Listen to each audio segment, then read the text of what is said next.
My name is Sloane, and I am 32 years old. Before I tell you how a supposed worthless gold digger ended up holding the permanent deed to my arrogant sister's fake mansion, you have to understand the nightmare that broke my family apart. You were a trashy gold digger, Sloane. You latched onto my brother-in-law because you knew you could never amount to anything on your own, and now you are draining him dry like a useless street rat. Those were the exact words my older sister, Blair, screamed at me while I was 8 months pregnant, standing in the middle of our mother's pristine living room. The sheer cruelty in her voice was not even the worst part. The worst part was watching my own mother sit there on her expensive white leather sofa, sipping her tea and nodding in agreement while my husband and I were facing total financial ruin.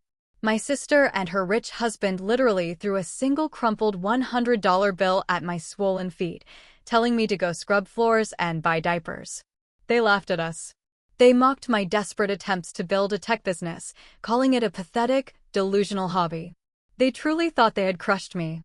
They believed they had established their dominance forever. But what they did not know was that their toxic arrogance was the exact fuel I needed. They pushed me out into the freezing reality of poverty, entirely unaware that the broken, terrified pregnant woman they banished was going to return 4 years later as the untouchable executive of a $900 million empire. How did a desperate plea for $10,000 turn into the most satisfying, devastating family revenge story you will ever hear? Sit back, because you are going to want to hear every single detail of how this house of cards burned straight to the ground. It was a suffocatingly hot and humid Atlanta afternoon. I was exactly 8 months pregnant with my son, carrying so much physical weight and emotional terror that I could barely breathe. My husband, Callum, and I were sitting in my mother Corinne's living room. The room was perfectly sterile and deeply intimidating, filled with expensive white leather furniture that nobody was ever allowed to sit on comfortably. The air conditioning was cranked up so aggressively high that I was shivering, though looking back, maybe my trembling was just pure anxiety. Callum had just lost his job as a risk analyst 2 days prior. A massive corporate downsizing had wiped out his entire department without any warning or severance package.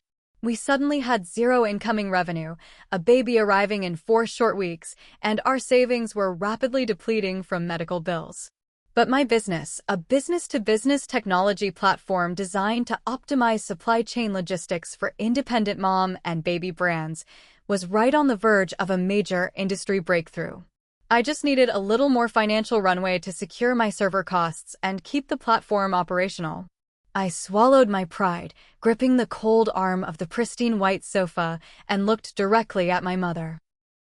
To understand the intense dread in my stomach, you have to understand the dynamic of my upbringing. I was always the invisible child. My sister Blair was the undeniable golden child. I vividly remember my 18th birthday. I sat alone in our kitchen eating stale cereal because Corinne had forgotten my birthday entirely. She was too busy driving Blair 3 towns over to fit a custom prom dress. I worked 3 exhausting jobs just to pay my way through college, believing that hard work was the only way out. But the ultimate betrayal happened right after graduation. My late grandmother had left a dedicated college fund for me, a financial safety net meant to launch my adult life. I found out, purely by accident, that Corinne had silently drained that entire account. She took every single penny of my inheritance to fund Blair's lavish, over-the-top wedding to Vaughn, a man who came from old money. My future was literally stolen to pay for my sister's ice sculptures and imported champagne.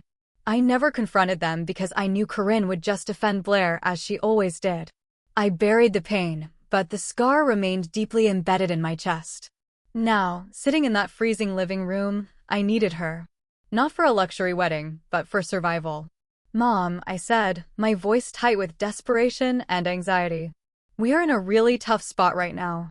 Callum is applying everywhere, sending out dozens of resumes a day, but we need a financial bridge to get through the next few months until he secures something stable. I need $10,000 to keep my company servers running and cover our basic living expenses. I promise we will draft a legal contract and pay you back with interest the moment we are stable." Corinne slowly lowered her delicate porcelain teacup to the glass saucer. She looked at me not with a mother's sympathy, but with cold, calculating judgment. Her eyes swept over my swollen belly, lingering on my modest maternity clothes, and then moved up to stare harshly into my face. $10,000? She repeated flatly, her voice dripping with sheer condescension. You want $10,000 of my hard-earned money to fund a fantasy while your husband is out of work and facing ruin? Callum intervened immediately, leaning forward. Corinne, Sloane's platform is gaining serious traction in the market. It is a legitimate tech startup, not just an idea. We just need a short-term loan. We would never ask you for this money if it was not an emergency. Corinne adjusted her rigid posture deliberately. Callum, you have always been too soft when it comes to her, Corinne scolded. You lost your high-paying job, and instead of your wife stepping up to provide realistic stability for her child, she is begging for a massive handout to play entrepreneur. Real businesses make actual money, Sloane. You need to abandon this foolishness and face reality. I felt hot tears stinging the back of my eyes, but I refused to let them fall.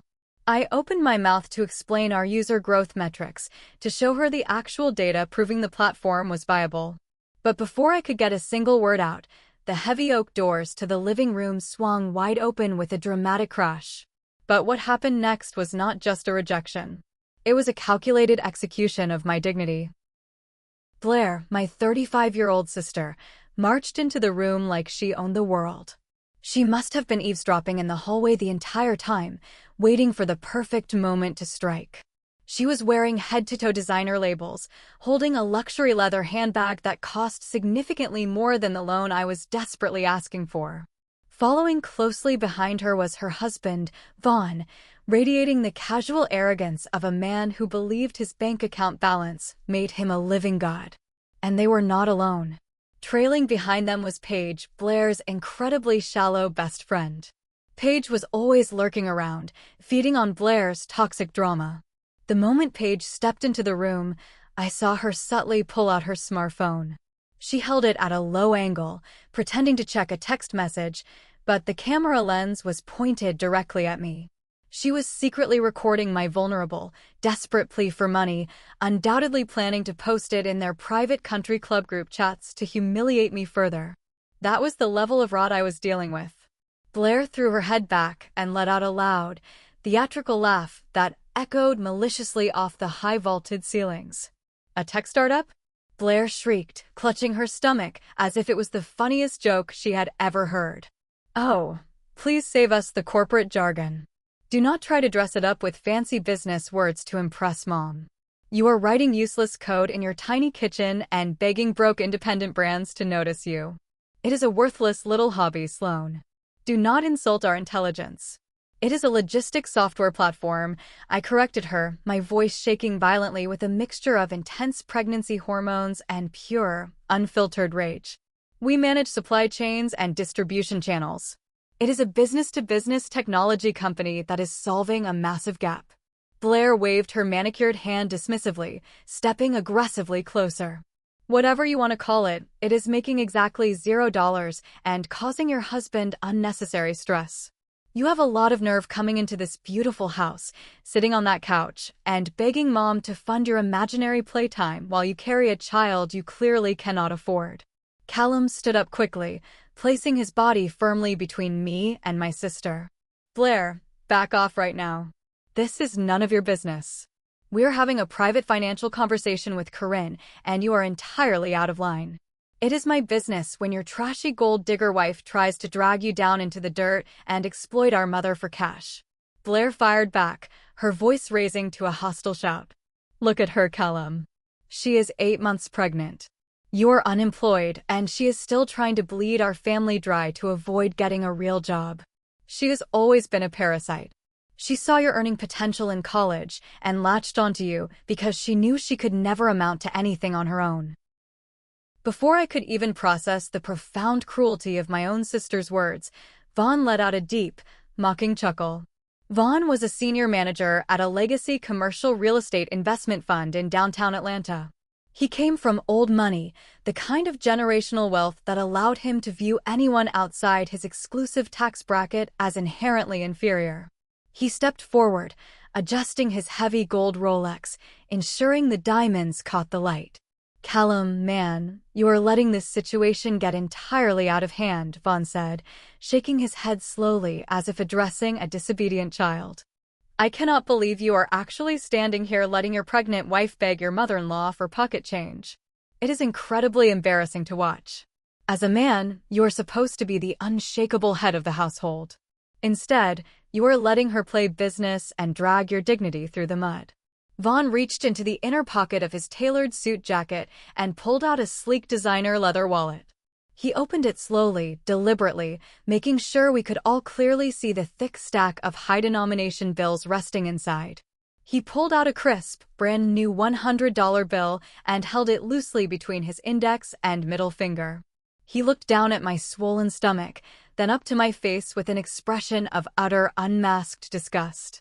Here, Vaughn said, his voice dripping with venomous, mocking charity. He extended his arm and casually dropped the $100 bill.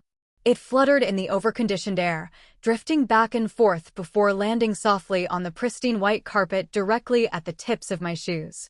Go buy some diapers and get a real job scrubbing floors, Sloan. Leave the serious business world to people who actually belong in it. The silence that followed the dropped bill was deafening. I looked at the floor, the stark green paper resting against the white fibers. The sheer indignity of it burned my throat. I looked up at my mother, praying for a single shred of maternal defense. I waited for her to yell at Vaughn, to protect her pregnant daughter from this vile public humiliation. Instead, Corinne just sat there, her face an unreadable mask of passive approval. She did not care that her son-in-law was treating me like a beggar on the street. She only cared that Vaughn was rich, and I was not. Callum stared at the money resting on the floor, his entire body rigid with an explosive anger I had rarely seen in him. He stepped forward, bridging the physical gap between himself and the smug, arrogant man standing in our faces. Callum was taller and much broader than Vaughn. His fists clenched so tightly his knuckles turned stark white. DeAndre thought he could buy my husband's submission for $100. He was about to find out how wrong he was. Pick it up, Callum said. His voice was no longer a gentle warning. It was a direct, unwavering command. It was cold, sharp, and stripped of all polite restraint. Vaughn scoffed, though he took a slight, involuntary step backward toward his wife. Excuse me? Are you serious right now? I said pick the damn money up and apologize to my wife, Callum repeated, stepping even closer, closing the distance aggressively. You do not ever disrespect the mother of my child. You do not throw money at her like she is garbage. Pick it up right now, Vaughn, or I swear to God I will physically make you pick it up. Blair gasped dramatically, clutching Vaughn's arm tightly as if she were in actual danger. Mom, are you really going to let him violently threaten my husband in your house? Callum has lost his mind. This was the defining moment. The critical juncture where a mother should have intervened to demand basic respect for her own daughter. I looked at Corinne, desperately praying she would finally see the cruelty radiating from Blair and Vaughn. I waited for her to tell Vaughn he was entirely out of line. Instead, Corinne stood up from the white leather sofa, smoothing the front of her expensive silk blouse with calculated, chilling precision. She looked directly at Callum, her expression devoid of any warmth or empathy. Callum, you will not raise your voice to Vaughn in my home, Corinne ordered sharply, her voice cutting through the tension like a knife. Vaughn is right. He is a successful, providing man who takes excellent, luxurious care of my daughter. He is trying to give you a much-needed harsh reality check because you clearly lack the strength to discipline your own household. Vaughn stepped up to offer you charity because you are failing to provide for your pregnant wife, and instead of showing basic gratitude, you are threatening him. Callum stared at my mother in heartbroken disbelief. Gratitude? Corinne, he threw money at Sloane's feet. He humiliated her. How can you possibly stand there and defend his actions? Because he is telling the painful truth, Corinne fired back, her voice echoing harshly. I am incredibly disappointed in you, Callum. I thought you were a man of status. But you stubbornly enable a girl who refuses to accept her proper place in society. And now, when you are unemployed and vulnerable, she is demanding my hard-earned money to fund her ridiculous delusions. Corinne walked slowly toward us, her heels clicking rhythmically against the hardwood floor. She stopped just inches from Callum, aggressively ignoring my presence as if I were invisible. "I am going to give you a choice right now, Callum," Corinne said, her tone unyielding. "You are going to make Sloane shut down this ridiculous startup today. You are going to force her to go out and get a regular job so she can contribute to your household. If you do that, I will write you a check for $5,000 to help cover your rent until you find a new position. If you refuse, if you continue to let her drag you down and enable this parasite mentality, then you can walk out of my front door right now and you will not be welcomed back. You either force her to quit playing CEO, or I am cutting you both out of this family entirely. No financial help, no holiday dinners, nothing. Choose your path right now." Callum did not blink. He did not flinch. The heavy, suffocating silence in the pristine living room seemed to stretch for an eternity. He looked at Corinne, tracing the harsh lines of her face, and then his gaze shifted to Blair and Vaughn, who stood shoulder to shoulder like a pair of victorious vultures waiting to pick our bones clean. They expected him to fold. They had spent years conditioning everyone around them to bow to financial pressure. But in that defining moment, looking at the toxic hierarchy that demanded my subjugation in exchange for conditional love, Callum's posture shifted to a calm, terrifying detachment. He looked down at the crisp $100 bill still resting innocently on the white carpet. He did not reach for it. He simply let it sit there as a pathetic monument to Vaughn's fragile ego. "Keep your money, Corinne," Callum said, his voice dropping to a register so cold and steady that it made the hairs on the back of my neck stand up. "Keep your conditional love. Keep your holiday dinners and your endless exhausting judgments. If the price of being part of this family is breaking my wife's spirit and forcing her to abandon her dreams just to make you and Blair feel superior, then the price is far too high. I am not paying it. Not today. Not ever." Corinne's jaw dropped. The polished facade cracked instantly, revealing a flash of genuine panic. She had overplayed her hand. "Callum," she warned, her voice rising in pitch. "Do not walk away. If you walk out that door, you will get nothing. You will be entirely on your own with a baby you cannot afford." "We have always been on our own," Callum replied smoothly. He turned his attention to Vaughn. "And you, big man? You think throwing $100 bill at a pregnant woman makes you powerful? It just makes you weak. Enjoy your tailored suits and your empty life. Because when the money fades, you're going to realize you are entirely hollow." Blair stepped forward, her face flushed red with sheer indignation. "You are making the biggest mistake of your life, Callum. You are choosing a delusional street rat over real wealth. She is going to drag you down to the gutter." Callum ignored her. He turned his back on the three of them, reaching out his large, warm hand. I placed my trembling fingers into his palm, feeling an overwhelming surge of fierce, protective love. My baby kicked hard against my ribs at that exact moment, a sharp reminder of the new family we were creating. "Let us go home, Sloane," Callum said softly. "We are done here." I nodded, gripping his hand tightly. We turned together and walked toward the grand entryway.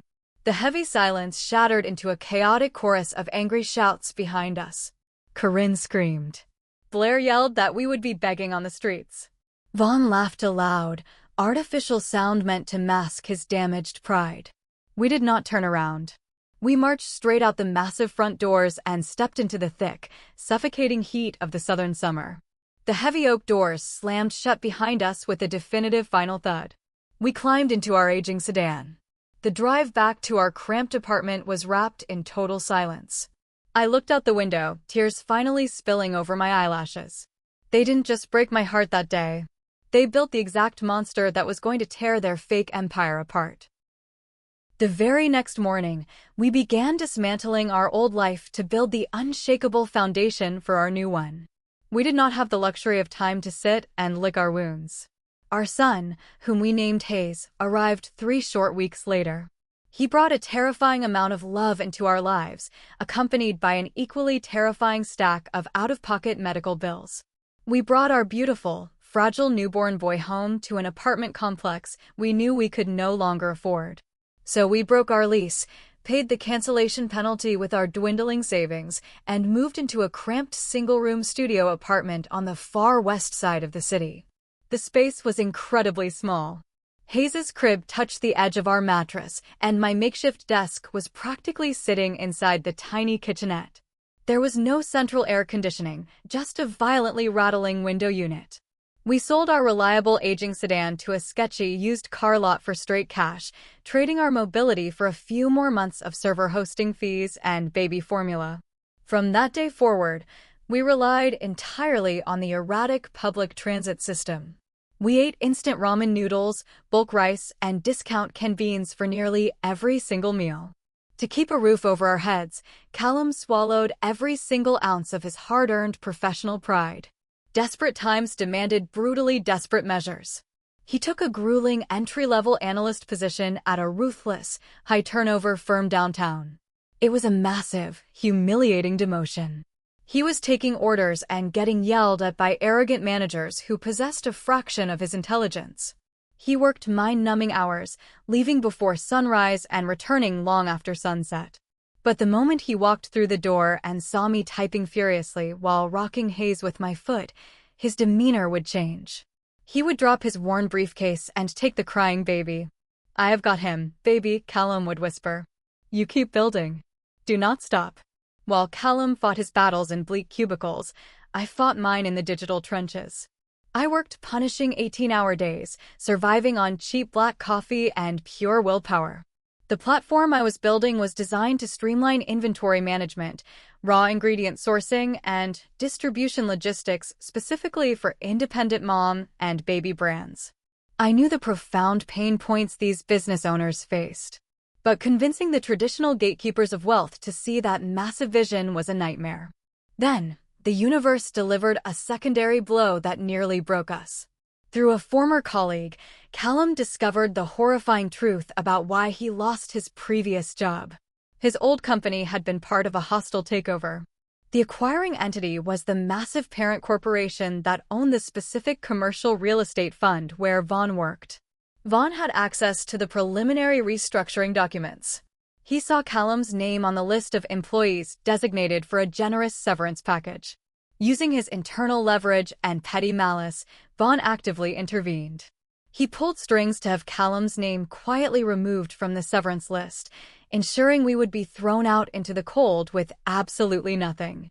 Vaughn intentionally engineered our financial ruin just to satisfy his own twisted ego. The betrayal burned like acid in my veins. But it did not stop there. I began pitching my platform to venture capital firms via video calls. I sat across digital tables from wealthy investors, presenting my meticulous financial projections. I finally secured a highly promising meeting with a prominent venture capitalist named Mr. Thorne. His firm was known for funding supply chain tech. I poured my soul into the presentation. Mr. Thorne listened, looked at his notes, and offered a polite, incredibly condescending smile. "The market seems a bit too niche," Mr. Thorne told me, adjusting his expensive glasses. "But beyond that, Sloan, the venture capital world is very small. Reputation is everything. I was playing a round of golf at the Buckhead Country Club last weekend, and I happened to speak with a mutual acquaintance of your family. Vaughn. He mentioned your current situation. He painted a very concerning picture of your financial stability and your grasp on reality. We cannot invest millions into founders who are viewed as desperate or delusional by their own successful relatives. We pass." The screen went black. The rejection hit me with the force of a freight train. Vaughn was not just laughing at our poverty. He was actively poisoning the well, spreading malicious rumors in elite circles to ensure I would never secure funding. He wanted to trap me at the bottom forever. There were dark, terrible nights when the baby was screaming, the rent was due, and my primary server crashed. The sheer physical and emotional exhaustion was bone deep. The temptation to just give up, to apologize to Corinne, beg for her conditional money, and get a normal corporate job was a seductive toxic poison. But whenever my trembling fingers hovered over the keyboard ready to delete the entire project, I would vividly see Vaughn arrogantly dropping that crisp $100 bill on the carpet. I would hear the exact condescending pitch of Blair's laughter. Their cruelty became my greatest asset. I refused to let them be right. If the gatekeepers wouldn't let me in, I decided to burn down the gate. I completely stopped waiting for the disconnected venture capitalists to validate my worth. If the traditional routes were blocked by Vaughn's toxic country club whispers, I would carve my own path through the solid rock. But navigating the vast landscape of independent brands required an entry point, a master key to the hidden network of small business owners. That key arrived on a rainy Tuesday evening in the form of a gentle knock on our thin apartment door. It was Aunt Beatrice. Beatrice was Corinne's younger sister, the black sheep of the family who had been ruthlessly excommunicated years ago for refusing to conform to Corinne's shallow materialistic standards. Beatrice lived a modest, quiet life as a retired logistics coordinator for a regional shipping company. She stood in the doorway, dripping wet, holding a heavy, worn leather binder. "I heard what Corinne and Blair did to you," Beatrice said softly, stepping into the cramped studio and looking at my makeshift coding station. "I do not have money to give you, Sloan. But I have 30 years of industry trust." She placed the heavy binder on my desk. It was a physical, meticulously maintained archive of contacts. Hundreds of independent manufacturers, boutique baby clothing lines, and small-batch organic formula producers who were constantly being crushed by massive shipping conglomerates. "These people are desperate for a system that favors the underdog," Beatrice told me, her eyes shining with fierce pride. "Show them what you built." That binder was pure gold. But the moment I found a sliver of hope, the vipers in my family tried to strike again. A few days later, my phone buzzed with an incoming text message. It was from Paige, Blair's shallow friend who had secretly recorded me in the living room. The message was dripping with fake sweetness. "Hey Sloan. So crazy how time flies. I am actually thinking about starting a little online boutique for baby bows and remembered your little tech project. Any chance I could get a beta login to poke around and see how it works? Let's catch up soon." I stared at the screen, my blood running cold. Paige did not have a single entrepreneurial bone in her body. She was a flying monkey sent directly by Blair and Vaughn. Vaughn knew I was still fighting. He wanted access to my proprietary back-end code. He wanted to steal my intellectual property, replicate the basic structure through one of his tech connections, and crush me permanently. They thought I was desperate enough to eagerly hand over my life's work for a scrap of fake friendship. I smiled, a dark, predatory grin spreading across my face. I replied to Paige, "Of course. So glad you're starting a business. Here is a secure link to download the beta testing environment." I did not send her my platform. I spent 2 hours writing a highly specific piece of code, a logic bomb. The file I sent looked identical to a software installation package. But the moment Paige, and inevitably Vaughn, attempted to execute the file on their expensive laptops, it deployed a harmless but incredibly frustrating script. It locked their browser screens, maximizing the volume, and played a continuous, unclosable loop of a low-resolution GIF featuring a dancing clown laughing hysterically. It was a clear, undeniable message: "I see you, and you are fools." Paige never texted back. With the spies neutralized, I pivoted my entire strategy. I used Aunt Beatrice's binder to directly contact the business owners. I didn't ask them for money or equity. I offered them a lifeline. I onboarded 5 small brands for free, proving my algorithm could slash their shipping costs by 30% in a single month. Those 5 brands told 10 others. Those 10 told 50. I built my empire in the dark, grinding through the invisible thankless struggle, driven by a burning, relentless desire to make my oppressors choke on their own arrogance. Months blurred into years. The platform grew steadily, operating under the radar. But the explosive tipping point happened on a random Thursday night. My platform was managing the logistics for a modest organic formula company run by a man named Marcus. Marcus was a brilliant guy struggling to keep up with regional demand. At 11 p.m., I was sitting in the dark studio, the blue light of the monitor reflecting in my eyes, when the dashboard suddenly flared. The server load spiked violently. My phone began vibrating uncontrollably with automated emergency alerts. I stared at the glowing screen.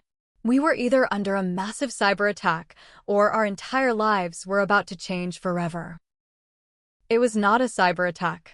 It was the most beautiful, terrifying surge of organic market demand I had ever witnessed. Earlier that evening, a massive national shortage of infant formula had been announced on the news, sending millions of parents into a blind panic. Supply chains for the corporate giants had completely frozen. Shelves were empty. In the midst of the chaos, an A-list celebrity with tens of millions of followers posted a frantic tweet about the shortage. In a follow-up tweet, she casually mentioned that she had just secured a 6-month supply of formula from an independent, Black-owned organic brand operating out of a small warehouse in Texas. That brand was Marcus's company. Within minutes of that celebrity endorsement, Marcus's website was slammed with traffic.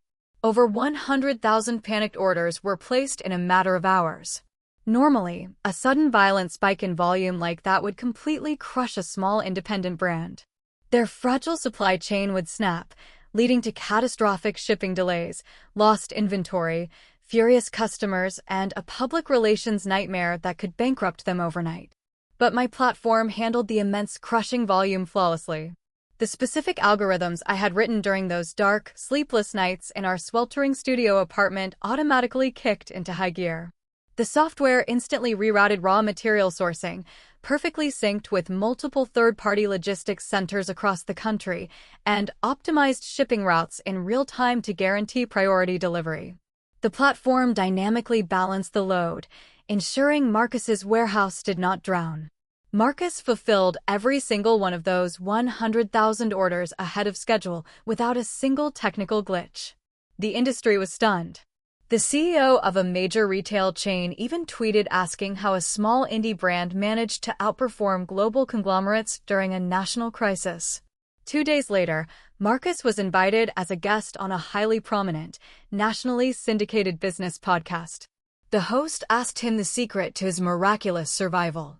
Marcus spent 20 uninterrupted minutes crediting my specific software as the sole reason his company did not collapse under the immense weight of its own sudden success. He named my platform, praising the revolutionary code that saved his business. That single podcast episode acted like a lit match thrown directly into a massive powder keg. Within 48 hours of the broadcast, the landscape of my reality shifted violently. My inbox, which had previously been a depressing graveyard of arrogant venture capital rejections, was overflowing with frantic, desperate inquiries. Independent beauty brands, wellness companies, and boutique cosmetic lines were practically begging for access to our logistics platform. We went from processing a few hundred modest transactions a week to managing millions of dollars in complex supply chain logistics every single day. The user growth was not just linear, it was explosive, violent, and unprecedented in our specific sector. We were solving a critical systemic infrastructure problem that the legacy tech giants had ignored for decades, and the market responded by aggressively handing us the keys to the kingdom. Suddenly, those exact same condescending venture capitalists who had previously sneered at my pitch videos were aggressively blowing up my phone. Wealthy men in tailored suits who had flatly told me my ambitious vision was just a delusional hobby were now flying down to Atlanta on private jets, desperately offering to buy me wildly expensive dinners just to beg for a spot on my capitalization table. And then, the ultimate poetic justice arrived in my inbox. An email from Mr. Thorne. The same man who had rejected me because Vaughn told him I was a broke charity case. Mr. Thorne's email was dripping with desperation, offering a massive valuation and begging for an in-person meeting to discuss leading my series of funding round.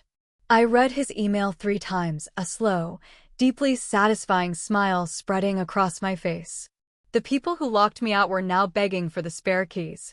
I took immense, unadulterated pleasure in ruthlessly rejecting every single firm that had previously mocked me. When Mr. Thorne flew to Atlanta and sat in the glass-walled conference room I had rented for the day, I let him give his entire desperate pitch. Then I leaned across the table, looked him dead in the eye, and told him that my company did not partner with men who base their investment strategies on the petty gossip of middle management country club members. The look of profound embarrassment on his face as I showed him the door was worth more than his money. Instead, I deliberately chose to partner with a progressive, highly respected minority women-led investment fund for our series of funding round. They explicitly understood the massive economic power of the demographic I was dedicated to serving. We secured a staggering $20 million in funding in a matter of weeks. The very day that massive wire transfer cleared our corporate banking account, Callum walked into his miserable, soul-crushing analyst job downtown. He marched straight up to the arrogant manager who had spent years treating him like expendable labor, calmly handed over a brief resignation letter, and walked right back out without saying a single word. He came home, picked up Hayes, and held me so tightly I could barely breathe. My brilliant husband was finally free from the corporate meat grinder. He immediately stepped in as the chief financial officer of my rapidly expanding company, utilizing his elite financial background to fiercely protect the empire we were building. With intense capital flowing and Callum expertly managing the financial scaling, we poured gasoline on the fire.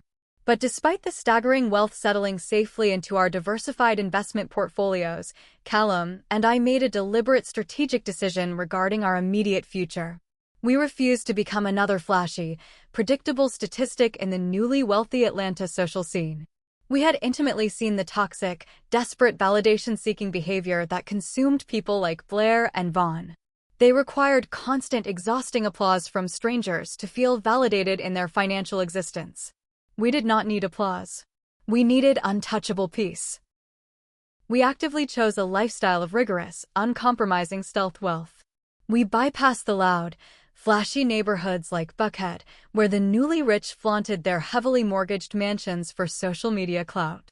Instead, we purchased a breathtaking, ultra-private equestrian estate in Milton, heavily shielded by a dense, impenetrable forest of old-growth Georgia pines. The property was a masterpiece of modern architecture featuring a massive indoor pool, a private theater, and military-grade security systems. We did not throw extravagant housewarming parties or invite local society bloggers. We moved in silently, enjoying the profound, luxurious quiet. Our outward appearance underwent a similar highly strategic transformation. We completely ignored the heavily branded, logo-covered designer pieces that my in-laws obsessively worshipped. Instead, Callum and I exclusively wore bespoke, custom-tailored garments crafted from the finest materials in the world. I wore cashmere sweaters spun in Italy that cost more than a standard mortgage payment. But to the untrained, ignorant eye, they looked like plain, ordinary beige tops. We looked exceptionally polished, but our wealth was invisible to those who only understood money through the shallow lens of conspicuous consumption. We applied this exact same stealth philosophy to our vehicles. While Vaughn drove a loud, leased neon sports car to signal his perceived corporate dominance, Callum and I drove the most unassuming luxury vehicles on the market. I drove a heavily armored, fully loaded dark gray Volvo SUV that blended perfectly into any suburban grocery store parking lot. We moved through the bustling streets of Atlanta like total ghosts, undetected by the toxic status-obsessed crowds. For 4 solid years, we lived in this beautiful, meticulously crafted bubble of silence. We never once reached out to Corinne, Blair, or Vaughn. They believed we were still struggling, rotting away in some tiny apartment drowning in debt and regret. We let them blindly hold on to that comforting, pathetic delusion. It was the perfect setup for the reckoning that was slowly, inevitably approaching. The unbroken, deeply peaceful silence of 4 years was shattered on a crisp Tuesday morning in early December. Callum and I were sitting in the massive, sun-drenched kitchen of our Milton estate, watching 4-year-old Hayes happily assembling a complex wooden train set on the heated marble floor. Callum was casually reviewing quarterly commercial real estate acquisition reports on his tablet when his personal cell phone suddenly vibrated against the granite countertop. He glanced down at the glowing caller identification screen, and his entire body instantly went rigid. He slowly looked up at me, his eyes wide with a mixture of profound shock and deep suspicion. "It is my mother," Callum said, his voice dropping to a harsh whisper. "She has not called this number in 4 years." I set down my coffee mug, feeling an immediate electric surge of sharp adrenaline course through my veins. "Answer it," I instructed calmly. "Put it on speakerphone right now. Let us hear exactly what she wants." Callum tapped the screen. "Hello," he said, keeping his tone aggressively neutral. Callum, baby. Curran's voice echoed through the pristine kitchen, dripping with a highly exaggerated, sickeningly sweet tone that I instantly recognized as entirely fake. Oh, praise the Lord, you actually answered. I have been praying on it, and the Lord placed it heavily on my heart that our family desperately needs to heal. Blair and Vaughn just closed on a brand new, absolutely gorgeous mansion right in the heart of Buckhead. They're hosting a huge, elegant Christmas dinner for the entire family, and they specifically told me to invite you, Sloane, and Little Hayes. It is time to let bygones be bygones. Callum and I exchanged a long, intensely knowing look. Corinne never called anyone simply to heal or apologize. She only reached out when she had a distinct, calculated agenda. I quickly pulled out my phone and did a rapid search for Vaughn's professional profile online. There it was, posted just 2 days ago. He had finally been promoted to a senior vice president at his legacy investment fund. I tapped Callum's arm and silently turned my phone screen toward him, tapping my manicured nail directly on Vaughn's shiny new job title. The picture was perfectly clear. Vaughn had secured his promotion. Blair had secured a heavily mortgaged Buckhead mansion to match his new corporate status. And now they desperately needed a captive audience. They wanted to drag the struggling, impoverished brother and his failed entrepreneur wife into their shiny new palace just to rub our faces in their perceived financial superiority.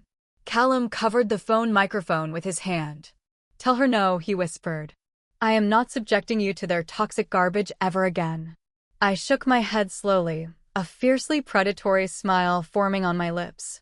The absolute perfect moment I had been waiting for years for had finally presented itself on a silver platter. "Tell her yes," I whispered back, my eyes locking onto his with terrifying conviction.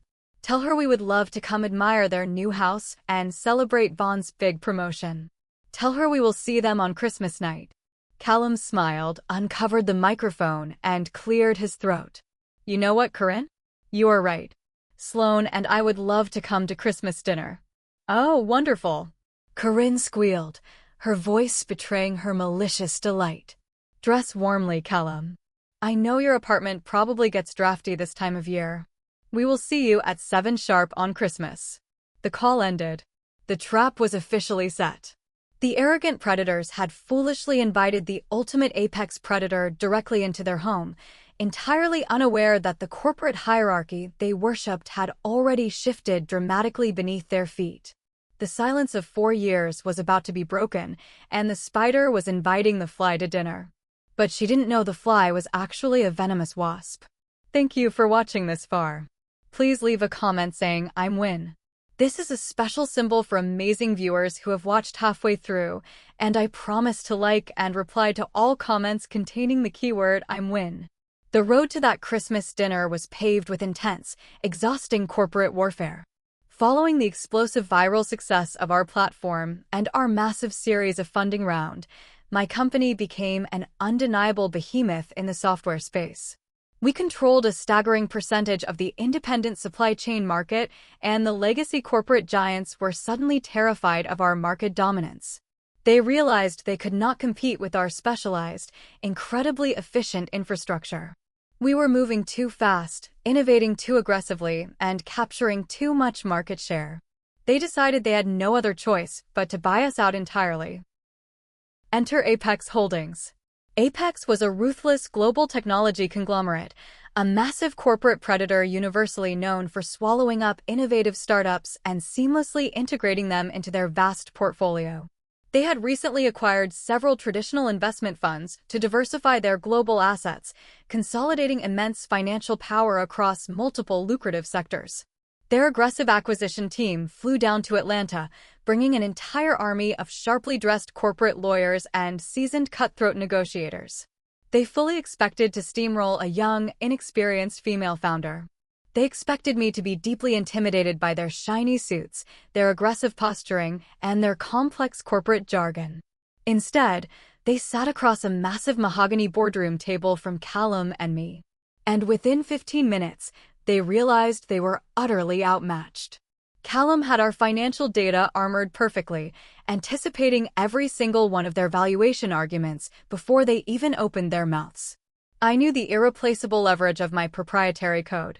When their lead negotiator confidently slid their initial insulting lowball offer across the polished table, I did not even blink. I slid the folder right back to him, leaned forward, and calmly named my actual price. I made it explicitly, undeniably clear that they were not doing me a favor by sitting in my office. I held the permanent keys to the future of retail logistics. If Apex Holdings wanted to own the kingdom, they were going to pay the king's exact ransom. The intense negotiations were brutal, lasting for several exhausting, sleepless weeks of back-and-forth legal maneuvering. During the final phase of due diligence, Callum was reviewing the intricate corporate structure of the newly diversified Apex portfolio. He was sitting at the massive oak desk in his home office, staring intensely at a glowing spreadsheet. I was sitting on the leather sofa across the room, reviewing a draft of the merger announcement. Suddenly, Callum let out a sharp, breathless laugh. He took off his reading glasses and rubbed his eyes, staring back at the screen as if he had just found a winning lottery ticket buried in the legal text. "Sloan," Callum whispered, his voice trembling with a mixture of profound shock and dark, predatory amusement. "You are never going to believe this." I walked over and looked over his broad shoulder. He pointed to a specific subsidiary listed deep within the Apex Holdings corporate umbrella.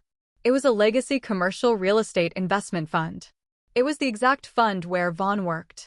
The same fund Vaughn used as a weapon to belittle Callum, to block my venture capital meetings, and to assert his fake dominance over our entire family. Apex acquired them 3 months ago, Callum explained, tapping the screen with his index finger. But it gets infinitely better. Because we demanded full transparency into their subsidiary leadership as part of our equity negotiations, I have access to their internal human resources data. Callum clicked a secure link, bringing up an executive personnel file. It was Vaughn's file. Vaughn's new senior vice president title? It is a probationary promotion.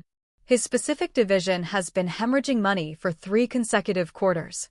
He is actively failing Sloan. Furthermore, the mandatory background financial sweep shows he is drowning in toxic personal debt. He is highly leveraged, borrowing against his own future earnings just to maintain his flashy lifestyle. He is 1 bad quarter away from total financial ruin. I stared at the screen, a cold, calculated fire igniting in my chest. Vaughn was a fraud. He was standing on a crumbling cliff, aggressively pointing down at everyone else to distract from his own impending freefall. The universe had not just handed me a victory, it had handed me a loaded weapon. When we returned to the negotiation table the next morning, I held my ground with terrifying conviction. Finally, the elite lawyers and executives from Apex Holdings capitulated entirely. The final acquisition contracts were meticulously drawn up, legally verified by our team, and placed securely in front of me. The final staggering acquisition price was exactly $900 million. But I did not just take a massive cash payout and walk away. I aggressively retained a crucial equity stake in the newly merged entity, and I officially secured a powerful seat on the Apex Holdings board of directors, ensuring my overarching vision and my dedicated employees would remain fiercely protected under the new corporate umbrella. I signed my name on the dotted line, my signature legally and permanently transforming my life forever. When the unprecedented sum of money officially hit our banking accounts, Callum and I sat in our secure home office staring at the glowing computer screen in profound disbelief. $900 million. The sheer magnitude of the number was almost impossible to fully comprehend. Our generational wealth was now firmly established, locked securely behind ironclad trusts and diversified investment portfolios.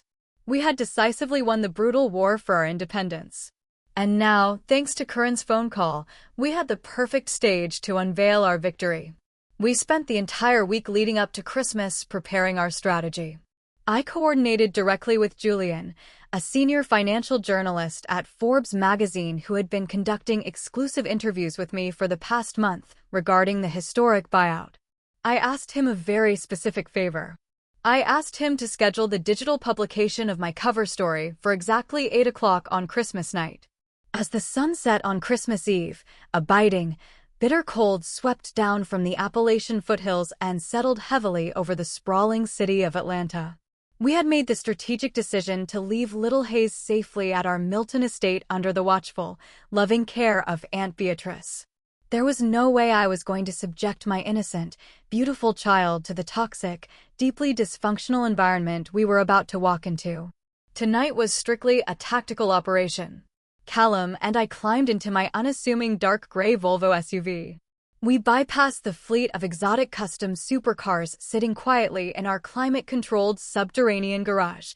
We needed to look the part of the struggling, humbled couple they desperately wanted us to be.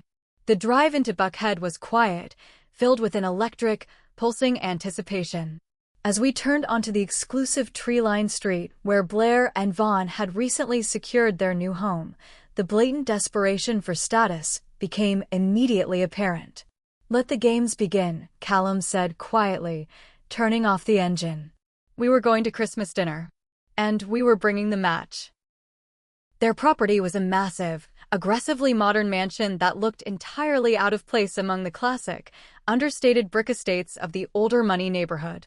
The front of their house was blindingly illuminated by dozens of harsh landscape lights designed to ensure that every passing car noticed the sheer magnitude of their perceived wealth.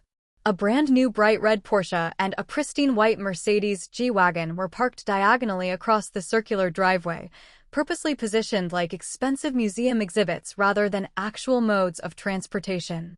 Callum parked our unbranded, modest-looking SUV near the edge of the driveway, making sure not to block their flashy mechanical trophies. We walked up the sweeping, oversized marble staircase leading to their massive double front doors. The doors were constructed of heavy iron and glass adorned with overly ornate handles that felt desperately pretentious. Callum pressed the illuminated doorbell, which chimed with an unnecessarily loud, complex melody that echoed into the cold night air. We stood on the porch as the freezing wind whipped around us, the temperature dropping rapidly. Through the frosted glass panes, I could see movement inside the brightly lit foyer. However, the door did not open immediately. We waited for a full 15 minutes in the biting cold. It was a classic, transparent power play. Blair wanted us to stand shivering in the cold entryway like unwanted delivery workers, reminding us of our supposed place at the bottom of her social hierarchy. Finally, the heavy lock clicked, and the doors swung inward. Blair stood in the entryway holding a crystal champagne flute. She was draped in a loud, incredibly flashy silk dress covered entirely in interlocking designer logos, making sure everyone within a 10-mile radius knew exactly how much she had spent on it. "Well, look who actually showed up," Blair drawled, her voice dripping with artificial syrupy sweetness that barely masked her profound arrogance. She did not step aside to let us in. She simply stood planted in the center of the doorway, letting the freezing winter wind blast directly into our faces. "I honestly thought you two might not have enough gas money to make it all the way out to Buckhead." "Merry Christmas to you too, Blair," Callum said, his voice perfectly even, refusing to take her bait. "It is freezing out here. Are you going to let us inside?" Blair sighed dramatically, rolling her eyes as if our mere presence was an exhausting burden. "Oh, right. Come into the foyer." "Just the foyer, though." She stepped back exactly one pace, allowing us to cross the threshold, but she immediately held up her manicured hand to stop us from walking any further. "Do not step on the Brazilian hardwood with your street shoes. You can just throw your damp coats over that chair in the corner. Try not to wrinkle the upholstery."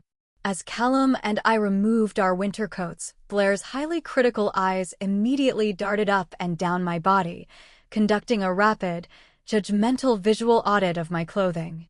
I was not wearing anything flashy. There were no interlocking letters, no giant metallic clasps, and no recognizable branding patterns anywhere on my body. I was wearing a deeply understated, meticulously tailored camel-colored ensemble. What Blair's untrained, status-obsessed eyes failed to recognize was that my outfit was constructed of vicuña cashmere, hand-stitched by a master artisan in Milan. The soft, unbranded sweater and matching trousers draped flawlessly against my skin, representing a level of elite quiet luxury that screamed wealth to anyone who actually belonged to that world. The bespoke outfit cost well over $8,000, excluding the custom Italian leather loafers on my feet. Blair let out a condescending little scoff. She crossed her arms, a look of faux sympathy washing over her heavily contoured face. "Oh, Sloane," Blair cooed, tilting her head to the side. "You look so incredibly cozy. Did you hit a decent post-Thanksgiving sale at one of those discount outlet malls? I know things must be tight for you guys right now with Callum working whatever little entry-level job he managed to find. But you really could have made a slight effort to dress up for a formal holiday dinner. I would have gladly lent you one of my old dresses from last season if you had just asked. We do have a certain aesthetic we try to maintain here in Buckhead." I offered Blair a warm, unbothered, and serene smile. "Oh, you know me, Blair," I said, my voice perfectly light and pleasant. "I prefer to keep things simple and comfortable. You certainly do look very expensive tonight. All those logos really make a very loud statement." Blair beamed, missing the razor-sharp insult hidden beneath my polite delivery entirely. "Well, when Vaughn is crushing it at the firm the way he is, we have to dress the part of a power couple. It is just the reality of our social bracket." "Right," I replied smoothly. I reached into my unbranded custom leather tote bag and pulled out the single item we had brought with us. I had specifically stopped at a cheap corner liquor store on the drive over and purchased a widely recognized, deeply unimpressive bottle of mass-market wine that cost exactly $15. I held the bottle out toward her. "We wanted to bring a little something to contribute to the dinner. Merry Christmas." Blair stared at the cheap bottle of wine as if I had just handed her a bag of toxic medical waste. She slowly took it from my hand, holding it by the very top of the neck with 2 fingers, physically holding it away from her expensive silk dress. She inspected the mass-market label, her upper lip curling into a distinct sneer of pure disgust. "Wow," Blair muttered, letting out a sharp, breathless laugh of sheer disbelief. $15 wine. How thoughtfully pathetic of you, Sloane. I will be sure to hand this directly to the catering staff in the kitchen. I think they might need some cheap liquid to deglaze the roasting pans. I certainly cannot serve this to our guests. Vaughn has prepared a selection of vintage Bordeaux that actually matches the caliber of this evening." She turned on her heel, clutching the cheap wine bottle like a weapon. "Come along," then, she commanded over her shoulder, not bothering to look back at us. "Vaughn and Mom are waiting in the formal dining room. Try not to touch any of the artwork on your way through the hall." Callum and I shared one final highly anticipated look of solidarity. The trap was perfectly laid. We stepped off the marble of the foyer and walked deeper into the lion's den. The formal dining room was a master class in aggressive, desperate extravagance. A massive crystal chandelier hung precariously over a long mahogany table that could easily seat 20 people. A private catering staff, dressed in crisp white uniforms and wearing white cotton gloves, moved silently around the room, pouring vintage wine into gold-rimmed crystal goblets. Vaughn had positioned himself at the head of the table, sitting slumped back in his oversized velvet-upholstered chair with his legs crossed, looking like a petty tyrant holding court in his rented kingdom. Blair sat immediately to his right, and Corinne was seated to his left. Callum and I were directed to the very far end of the table, purposely seated as far away from the hosts as physically possible. The moment the catering staff placed the first course in front of us, Vaughn cleared his throat loudly. He tapped his heavy silver fork against his crystal water glass, demanding silence from the entire room. He did not bother to welcome us to his home. He immediately launched into a booming, self-congratulatory monologue about his own perceived corporate brilliance, his eyes fixed mockingly on Callum. The grandfather clock in the hallway ticked steadily. It was 7:55. Julian was about to press publish, and Vaughn was aggressively inflating a balloon that I held a very sharp pin to. "Callum, I know you probably do not follow the high-level financial markets anymore since you fell out of the corporate world," Vaughn began, his voice echoing loudly off the garish gold-patterned wallpaper. "But my legacy fund just closed a massive quarter. I am managing complex, aggressive corporate debt restructuring. We are talking about massive liquidity events and astronomical return on investment for our elite institutional partners. It requires a level of cutthroat financial literacy and high-stakes stress management that most regular people simply cannot comprehend. Vaughn paused, looking around the table with a smug, self-satisfied grin. When Callum simply continued cutting his food without reacting, Vaughn leaned forward, resting his elbows heavily on the mahogany table. I practically live in boardrooms with the most powerful executives in the state. We are driving the entire local economy while average people are just scraping by, trying to figure out how to pay their utility bills. You see, Callum, true wealth is about scale. It is about understanding macroeconomic trends and positioning yourself alongside massive corporate entities. You cannot generate real wealth by playing small, safe games. That is exactly why Blair and I are sitting in a $4 million estate right now. We understand power. I took a slow, deliberate bite of my food, chewing silently as I listened to Vaughn inflate his own fragile ego. The profound irony of his boast was almost too delicious to handle. He was aggressively puffing out his chest over being a middleman, collecting a modest management fee on probation, while drowning in debt. He had no idea that he was actively attempting to flex his corporate muscles at a woman who had just personally pocketed $900 million in cold hard cash and equity. I could fund his entire highly touted legacy fund out of my own checking account and barely notice the deduction. Corinne could not stand the sight of Callum remaining so perfectly calm and composed. She pushed her own plate aside and leaned entirely toward Vaughn with a sickening, highly exaggerated display of maternal devotion. "Oh, Vaughn, you work so incredibly hard to provide this beautiful, lavish lifestyle for my daughter," Corinne cooed loudly, ensuring her voice carried down the length of the long table. "You are exactly the kind of strong, providing man I always prayed my daughter would marry." Corinne then turned her head slowly, fixing her cold, deeply judgmental eyes directly on Callum. "See, Callum," Corinne said, her voice turning sharp and cruel as it sliced through the polite clinking of silverware. "If you had not stubbornly thrown your entire life away on foolish dreams, you could be sitting at the head of a gorgeous table exactly like this one. But you chose to sacrifice your career to support Sloane's little hobby. And look exactly where that catastrophic decision got you. You are sitting at the far end of your sister's table wearing cheap clothes, probably wondering how you are going to pay your heating bill next month. It honestly breaks my heart to see how far you have fallen." Callum simply looked at Corinne, his expression radiating nothing but quiet pity. He did not argue. He knew exactly what was about to happen. He looked across the table at me, his eyes shining with a deep, fierce love, and gave me a barely perceptible nod. The stage was perfectly set. Blair watched her mother finish berating Callum with a look of unadulterated glee. She took a long, exaggerated sip from her crystal goblet, leaving a bright red smudge of expensive lipstick on the rim. She set her glass down with a sharp clink, leaned heavily across the mahogany table, and locked her malicious eyes directly onto mine. "So, Sloane," Blair began, her voice dripping with the exact same venomous mocking tone she had used in Corinne's living room 4 years ago. "We have spent all this time talking about Vaughn's massive corporate success and Callum's unfortunate career choices, but we have not heard a single word about you.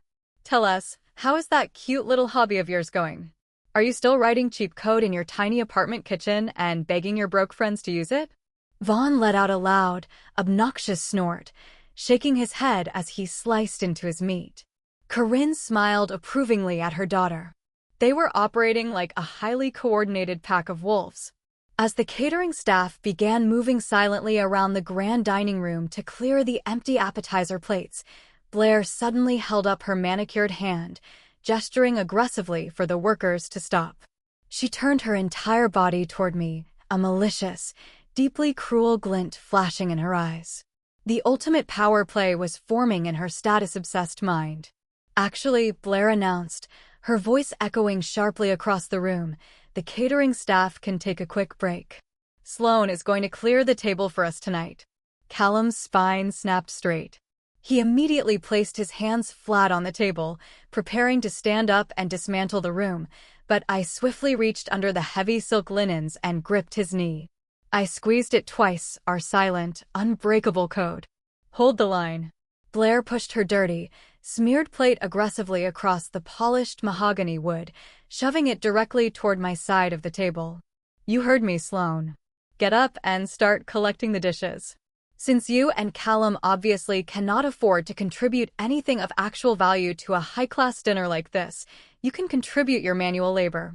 That $15 bottle of cheap corner store wine you handed me in the foyer was a profound insult to this entire house. Stand up, collect the plates, and take them to the sink. Freeloaders need to earn their keep somehow, you trashy gold digger. The sheer breathtaking audacity of the command hung heavily in the air. They were actually ordering me, a guest in their home, to stand up and act as their unpaid domestic servant. I did not move a single muscle toward those dirty plates. Instead, I let my back sink deeply into the plush velvet upholstery of the dining chair. I allowed my shoulders to drop, releasing any remaining physical tension, and crossed my legs comfortably beneath the heavy silk tablecloth.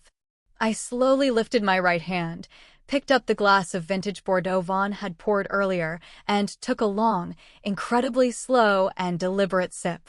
I swallowed smoothly, and gently placed the glass back onto the mahogany table. I reached for the crisp white linen napkin resting near my plate. With meticulous, unhurried precision, I lifted it and dabbed the corners of my mouth. Are you deaf, Sloane? Blair snapped, her voice rising to a shrill, highly agitated pitch. Her manicured fingers gripped the polished edge of the table so tightly her knuckles turned white. I told you to get up and clear these plates right now. Stop sitting there acting like you belong at this table. I looked directly at Blair, letting a warm, genuinely relaxed, and radiant smile spread across my face. It was the unbothered smile of a woman who possessed unrestricted freedom. Oh, you mean my little worthless business?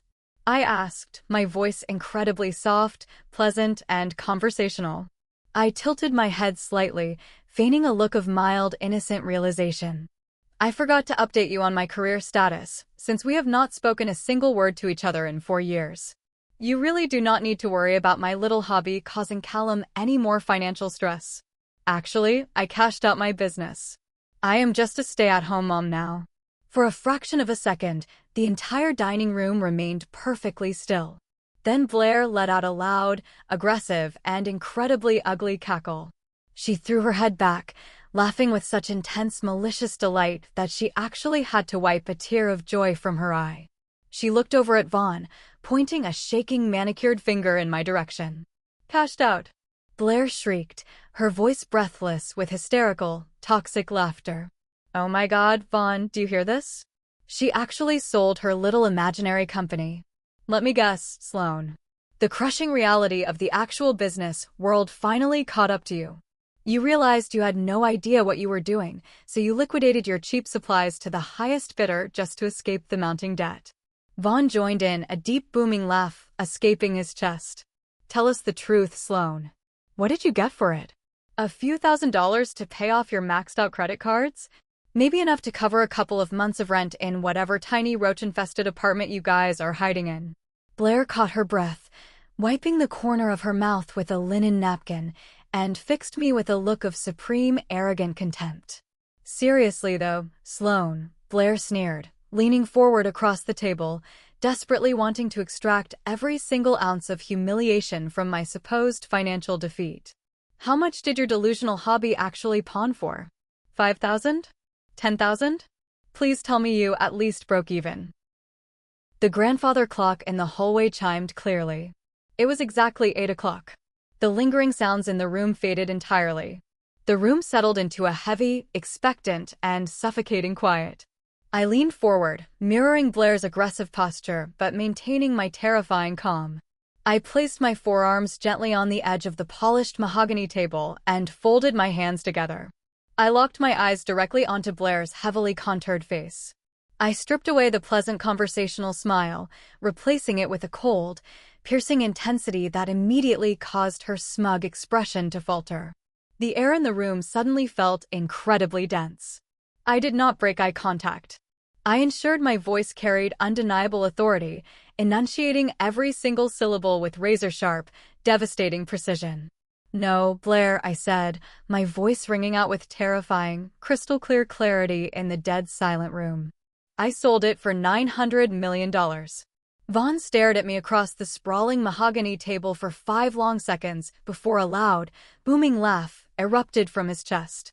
It was an aggressive, forced sound designed to mask the sudden, uncomfortable tension gripping the dining room. $900 million, Vaughn mocked, shaking his head. Sloane, you have lost your mind. You are spinning absolute fairy tales because your fragile ego cannot handle the reality of your poverty. You are actually delusional, Sloane. Blair immediately chimed in, eager to back up her husband. This is beyond embarrassing. You think you can just invent a massive corporate buyout to make us respect you? You are a desperate liar. Let us just settle this ridiculous fantasy right now, Vaughn scoffed, reaching aggressively into the inner pocket of his tailored navy suit jacket. He pulled out his sleek smartphone, his thumbs moving furiously across the glowing screen. I am going to Google your name and your little imaginary tech company. Let us see exactly what the internet has to say about this massive, world-changing acquisition. Vaughn typed my full name into the search bar. The dining room fell completely silent. Everyone watched Vaughn. I watched the exact moment his entire reality fractured into a million unrecoverable pieces. The bright blue light of his phone screen reflected off his eyes as the search results instantly loaded. The mocking, arrogant smirk that had been permanently plastered across his face vanished in a fraction of a second.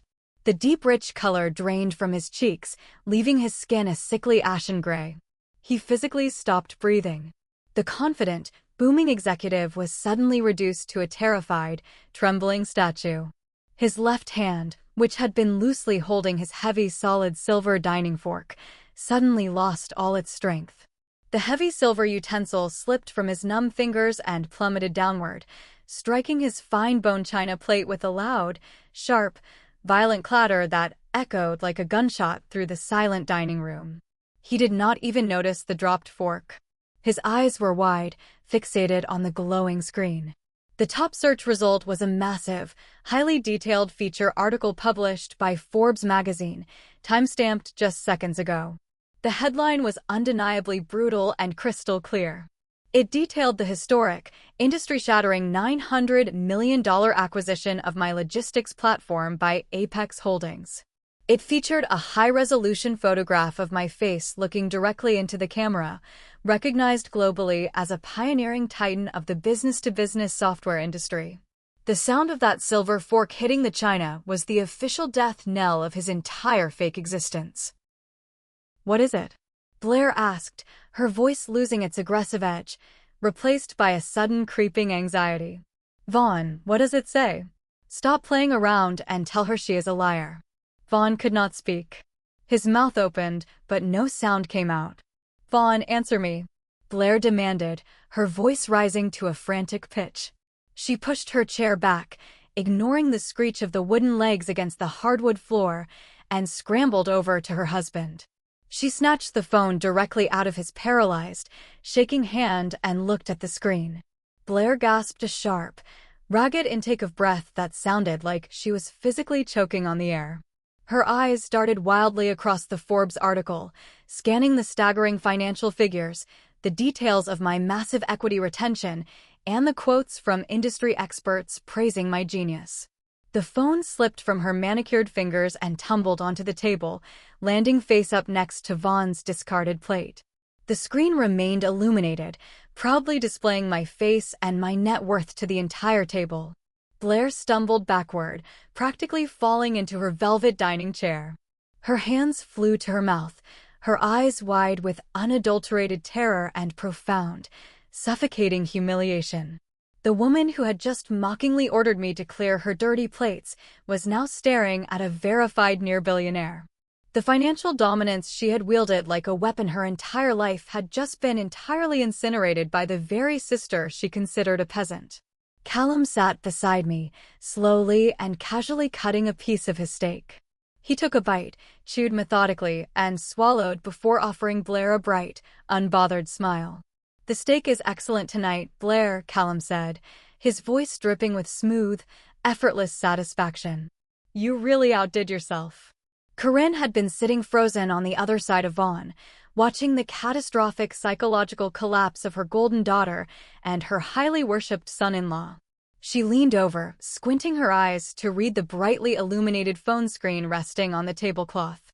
I watched the exact moment her brain processed the number. $900 million. The sheer staggering reality of that kind of wealth short-circuited her manipulative operating system entirely. Corinne's survival instinct kicked in with terrifying, whiplash-inducing speed.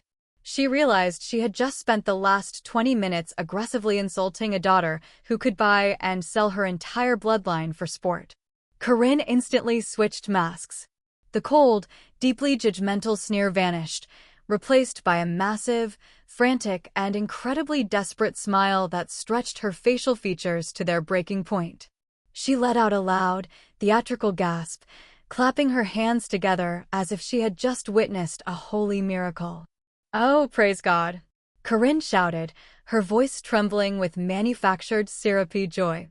"Praise the Lord Almighty, Sloane, honey. I always knew you were a genius. I knew from the very first day you started that little project that you were destined for greatness. Look at what you have accomplished. We are family, Sloane. We are blood. We should be popping champagne and celebrating this massive blessing for our entire family." Corinne aggressively pushed her chair back and lunged across the mahogany table. She reached both of her arms out, desperate to grab my hands, desperate to physically tether herself to my newfound, unimaginable wealth. She knocked over a crystal water goblet in her frantic haste, sending a puddle of ice water spreading across the expensive silk linens, but she did not even care. I did not flinch. As her grasping, desperate hands reached toward mine, I violently yanked my hands back, pulling them flush against my chest. I looked at her with a gaze so cold and devoid of human warmth that she instantly froze in midair, her arms suspended awkwardly over the spilled water. "Do not ever touch me," I commanded, my voice dropping to a deadly quiet register that cut through the room like a razor blade. "Do not ever refer to me as honey. And you do not get to use the word family when speaking to me." Corinne stammered, pulling her hands back as if she had been physically burned. Her fake, panicked smile wavered. "Sloane, sweetie, you are just emotional. This is a huge moment. We need to come together." "Come together?" I asked, leaning forward, closing the distance between us. "Let us talk about how you come together for your family, Corinne. Let us talk about a freezing cold, suffocatingly tense afternoon in your sterile living room exactly 4 years ago. Do you remember looking at my swollen 8-month pregnant belly and calling me a delusional parasite? Do you remember sitting on your white leather sofa while your precious son-in-law threw a crisp $100 bill onto the carpet right at my feet, telling me to go scrub floors? You did not just sit there and watch me be humiliated. You actively participated. You gave Callum an ultimatum to force me to kill my dreams, or you would cut him out of the family forever. You bet your entire family structure on the wrong horse." The heavy oppressive silence that had paralyzed the dining room was suddenly shattered by the aggressive scraping of wood against the hardwood floor. Vaughn violently pushed his velvet chair backward and stood up. His chest was heaving, his breathing ragged and uneven. He desperately adjusted the lapels of his custom navy suit, his hands visibly shaking, trying to physically reconstruct the fragile armor of his corporate identity. He glared at me, his eyes wide and manic, refusing to accept the catastrophic shift in the power dynamic. "You think this changes anything?" Vaughn spat out, his voice loud, abrasive, and dripping with a toxic, deeply insecure arrogance. "Money does not buy class or status, Sloane. You just got incredibly lucky. You caught a random wave in a highly volatile tech bubble. You are still the exact same uncultured, uneducated girl who begged my mother-in-law for a handout. Real power is institutional. It is about generational legacy and deep corporate connections. I manage billions in untouchable legacy assets. We control the financial infrastructure. You just stumbled into a massive pile of cash, but you have no real power. Tomorrow morning, I am going to wake up, put on my suit, and walk into the executive offices of Apex Holdings as a senior vice president. I command respect in the corporate hierarchy. I am the one shaping the future." I watched the heavy, frantic rise and fall of his chest as he tried to convince himself of his own superiority. Then I smoothly uncrossed my legs, reached down, and picked up my unbranded custom leather tote bag. I reached inside and slowly pulled out a sleek, flawlessly white envelope. The heavy gold foil embossed logo of Apex Holdings gleamed brilliantly under the light of the massive crystal chandelier. I held the envelope lightly between my index and middle fingers, mirroring the exact degrading physical motion Vaughn had used when he threw that $100 bill at my feet 4 years ago. "Speaking of Apex Holdings, Vaughn," I said, my voice dropping to a terrifyingly soft, razor-sharp whisper that effortlessly sliced through his lingering arrogance. "Did they tell you who the new majority shareholder is after the merger last week?" I casually flicked my wrist. The sleek, heavy envelope sailed smoothly through the air, gliding gracefully down the center of the massive mahogany table. It slid perfectly past the towering floral centerpieces and landed squarely on Vaughn's fine bone china plate, coming to a dead stop right next to his discarded silver fork. Vaughn stared down at the gold-embossed logo of his own employer. The aggressive, defensive posture he had just built evaporated. He looked back up at me, his eyes wide, silently begging me not to say the words that were about to end his life as he knew it. When Apex Holdings realized my supply chain algorithms were essential to modernizing their entire global portfolio, I dictated the terms of the acquisition.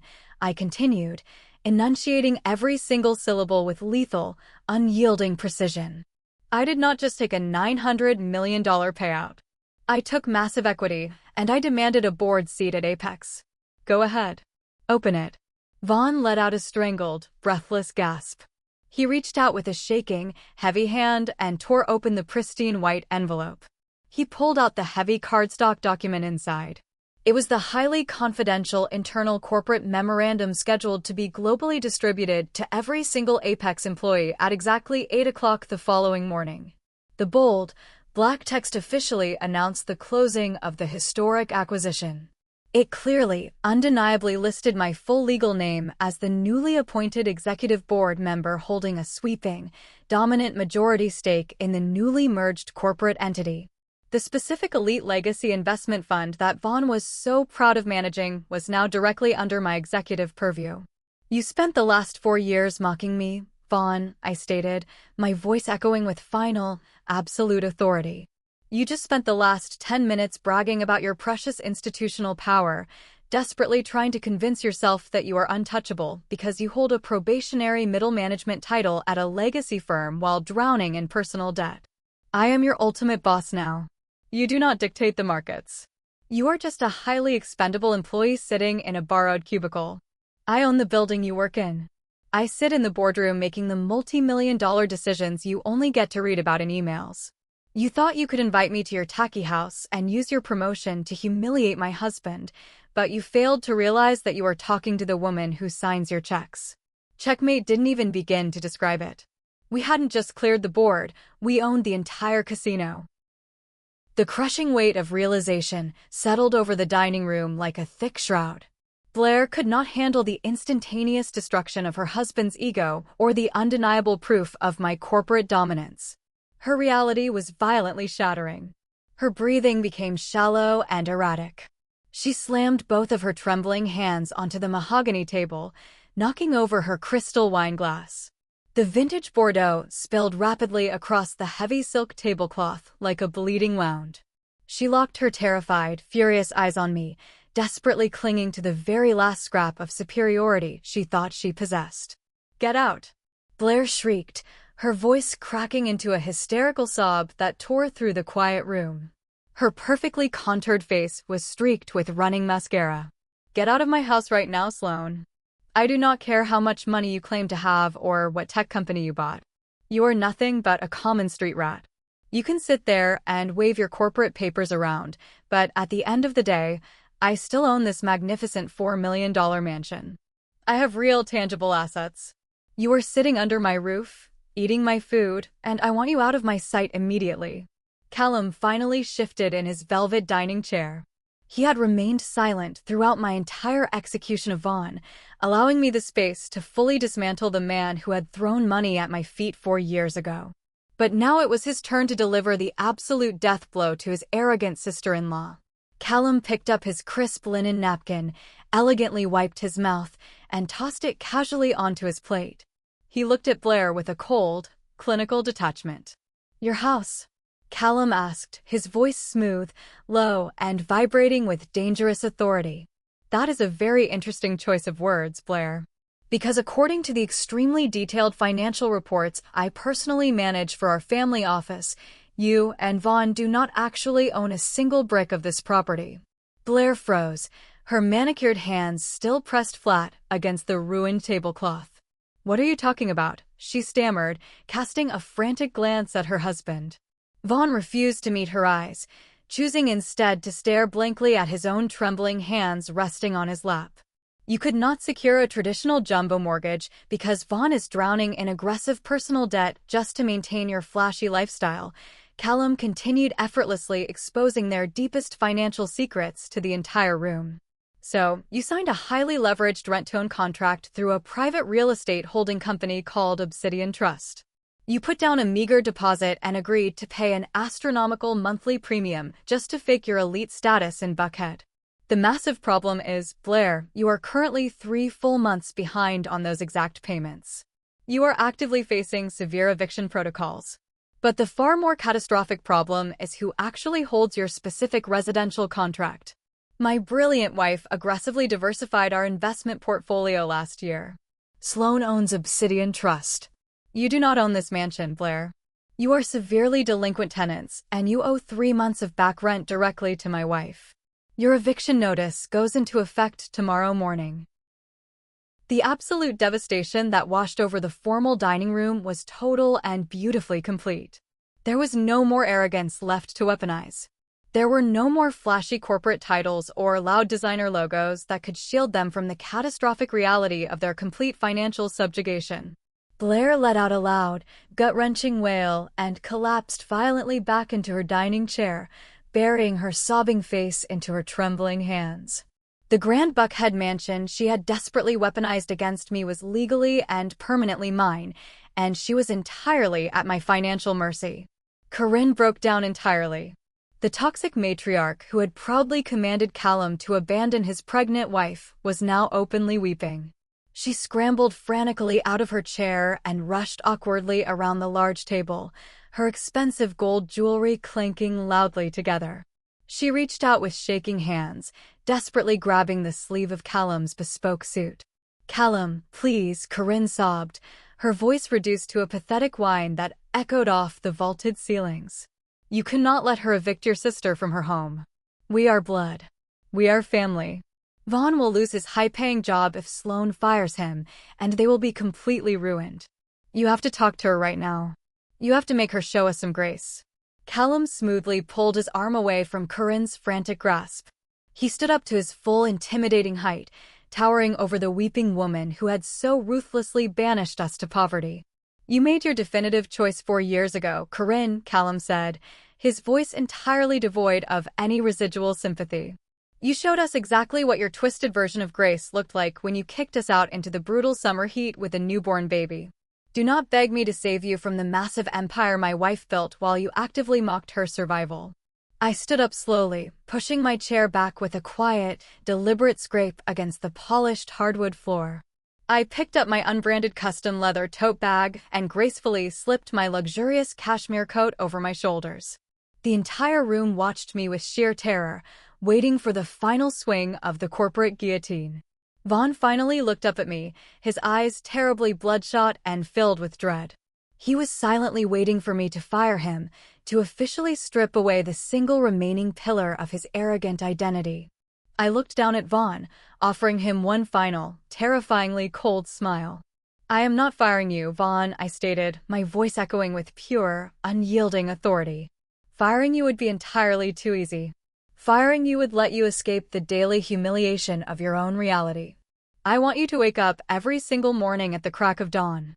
I want you to put on your expensive tailored suits, tie your silk ties, and commute through miserable Atlanta traffic to sit in my building. I want you to look at the Apex Holdings logo on your office wall and deeply know that every single cent that funds your leased luxury cars, your flashy clothes, and your massive mountain of debt comes directly from my personal bank account. I want you to spend the rest of your miserable corporate career knowing that your entire fake lifestyle is funded by a trashy gold digger." I turned away from the devastated, violently sobbing ruins of my toxic family. Callum placed a warm, intensely protective hand on the small of my back, and we walked together toward the grand marble foyer. We did not look back at Corinne begging pathetically on her knees, or Blair weeping uncontrollably into the wine-stained tablecloth, or Vaughn staring blankly into the dark abyss of his shattered ego. We walked out the heavy iron front doors and stepped into the freezing crisp winter night air. We climbed into our unassuming SUV and drove away from the wreckage, leaving them trapped forever in the inescapable prison of their own profound arrogance. There would be absolutely no forgiveness, no future reconciliation, and no family healing. There was only poetic justice, and it was the most beautiful thing I had ever built. If there is one thing this journey taught me, it is that you should never let the gatekeepers define your worth. When they lock you out, you don't sit on the curb and cry. You build your own castle, and you buy the very ground they stand on. Do you think I was too harsh by not firing him, or was keeping him as my employee the ultimate revenge? Let me know in the comments below. Thank you so much for watching, and if you enjoyed this story, please hit that like button and subscribe to the channel for more.